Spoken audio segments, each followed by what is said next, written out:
back to my YouTube channel, Julie the Cute Nurse. If you're new here, you're welcome. If you've been here, thanks for keeping around. And if you haven't subscribed, subscribe right now.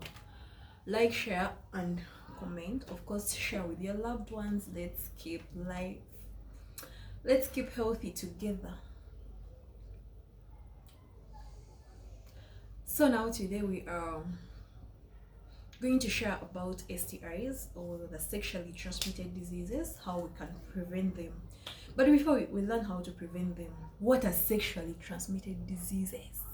What are they? Okay, STIs are sexually transmitted diseases, are diseases or infections that can be acquired through having unprotected sexual intercourse with an infected person. Yeah, the causes are always, of course, there is bacterial STIs, the viral, then the fungi. Yeah, that's it about the causes. Then the types, I'll give the types depending on whether it's curable or incurable. So under the curable causes is where we have gonorrhea, syphilis, chancroid, vaginal candidiasis, and trichomoniasis.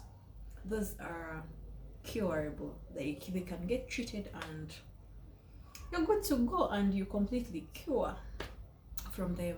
Then you have the incurable. These are the ones that do not really cure. Like they just get chronic. You have it for the rest of your life.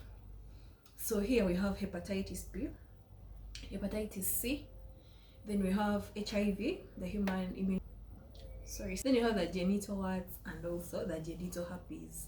And these are the incurable are more of viral infections, like they are caused by viruses. Remember, viruses do not have any cure.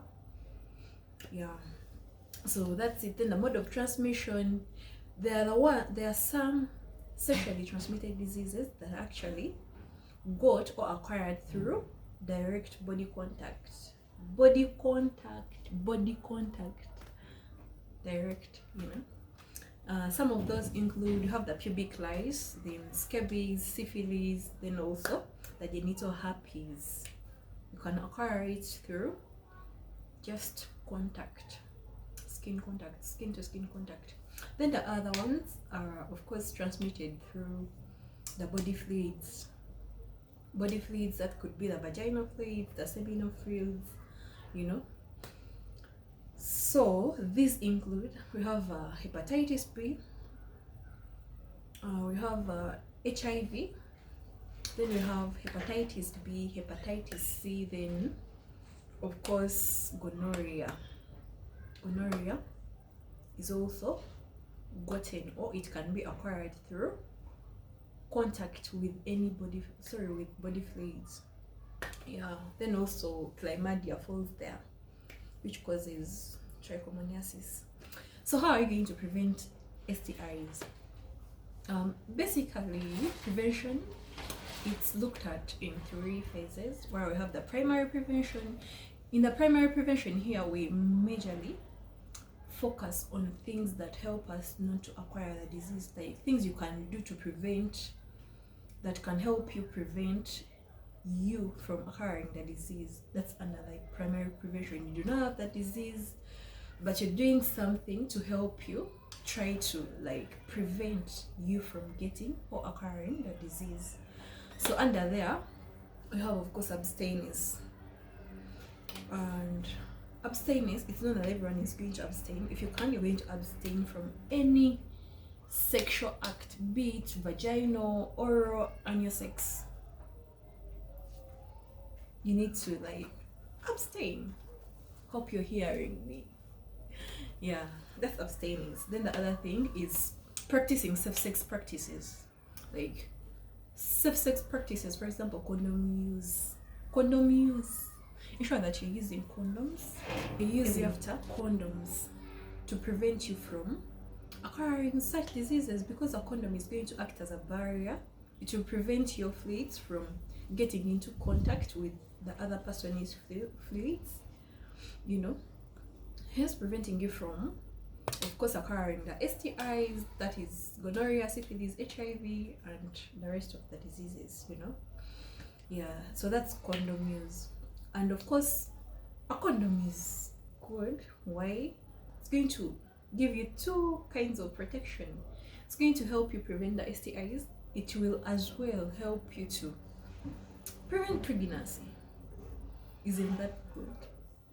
Okay, then we shall do, of course, regular screening of these STIs, especially the incurables, for example, HIV. In case you get a partner, a sexual partner, or an intimate partner, ensure that you really try hard and know their HIV status.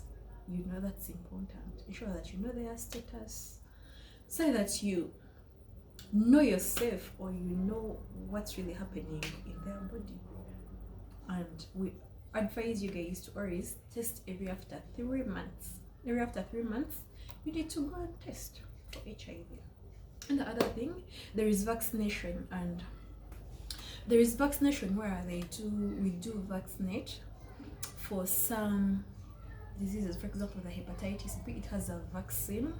The vaccine will help you to create antibodies in your body that will fight against that particular disease. Yeah, that's through vaccination. Then there is also cervical cancer, is also an STI. Like, the virus that causes it lives in the foreskin of men. That's the human papillomavirus. So that virus lives in the foreskin of the men's penis. So once that virus it can be like transmitted sexually as you're having raw sex, unprotected sex. It can easily be passed onto you, and it really affects mostly the ladies, and it causes cervical cancer. Right now, they are vaccinating children between 9 to 14 years that are not yet sexually active. They are being vaccinated against cervical cancer that is caused by the human papillomavirus. So vaccination can also help us prevent. Yeah, so the other thing is, of course, hygiene, both hand and genital hygiene. Ensure that you clean yourself very well. Then, of course, the environmental hygiene. Of course, like if you're showering, even if you're showering washrooms and toilets, even if you're not showering, you need to ensure that your washrooms are really well cleaned and disinfected with at least jig. Because if someone comes to pee and they have maybe a gonorrhea, you also come and sit on the same toilet, there is a possibility that you can as well get the infection.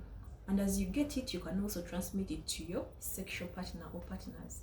Then the other thing, you need to staying faithful to one sexual partner. I don't know whether I should stress this enough. Like, stay faithful to only one sexual partner. It will help you limit your sexual network, you know, because if you're having like very many sexual partners, and you know, I don't think you can give all those partners time, meaning they will also have some other people who satisfy their sexual needs somewhere, meaning now your sexual network is becoming like long, which is putting you at risk.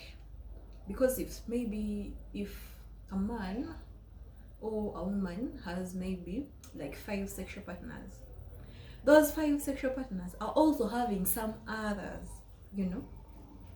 So like that sexual network, it will predispose you to STIs. Then that's it, I think. In the primary prevention, we have also the secondary prevention. This one focuses on before prevention. Here, let's say someone has acquired an STI. It may be curable or incurable. So what this person is going to do, you have to go get screened. You feel something unusual, you know, go get screened. When you get screened or tested, you need to take the medicines as prescribed to ensure that if it's curable, to ensure that you get healed of that sexually transmitted diseases. In case it's not curable, of course, like, drugs are given to you to help you so that you can stay longer, stay healthy, and all those things. Then, still in the secondary prevention, if at all, let's say one gets diagnosed with a curable STIs, for instance, gonorrhea, you need to like get on treatment, but there is also this part where you need to get your sexual partner or partners on treatment, tested and treated, screened, tested and treated. Because if you do not get your sexual partners treated and also like screened, treated promptly, like you're going to go back, you're on treatment, taking your drugs actually.